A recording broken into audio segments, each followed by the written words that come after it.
Well, if you're getting the 30-second version, I'll just tell you that maybe for most people, in the simplest possible terms, it's an approach to economics and to understanding the way that a modern economy works. So what it really means is the U.S. government is the issuer of the U.S. dollar.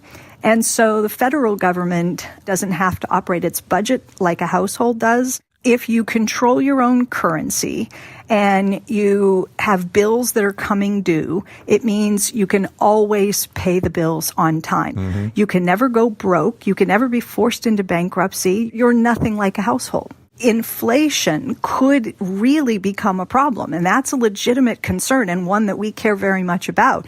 Congress could get on a tear and start passing all kinds of ambitious new bills, funding programs, and outstrip the capacity of the economy to keep up. If it doesn't offset some of that spending by raising taxes or reducing spending in some other part of the budget, it might put too much money into the economy and end up causing inflation.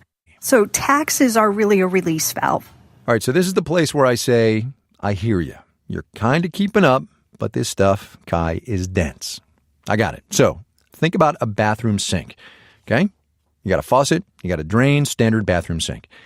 Now, bear with me here for a minute. Think of the government and its ability to create money whenever it needs to as the faucet, and that bucket area of the sink where the water goes as the economy.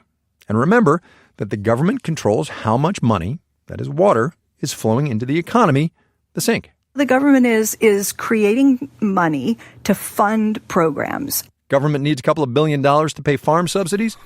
Turn the water on. $1 trillion to build a new interstate? Crank that faucet wider. And so as those dollars reach the economy, they begin to fill up that bucket. And what you want to do is, be very mindful about how full that bucket is getting, because if you overflow the bucket, you're going to get an inflation problem. Inflation is where the sink overflows. And if you start to see the water level rising too high and the inflation begins to increase, you can slow the flow of dollars coming into that bucket. That means the government then has to start slowing its rate of spending. Or you can open up the drain and let some of those dollars out of the economy. And that's what we do when we collect taxes. We remove some of those dollars from the economy, and that helps to keep that water balance just right. Full employment without inflation.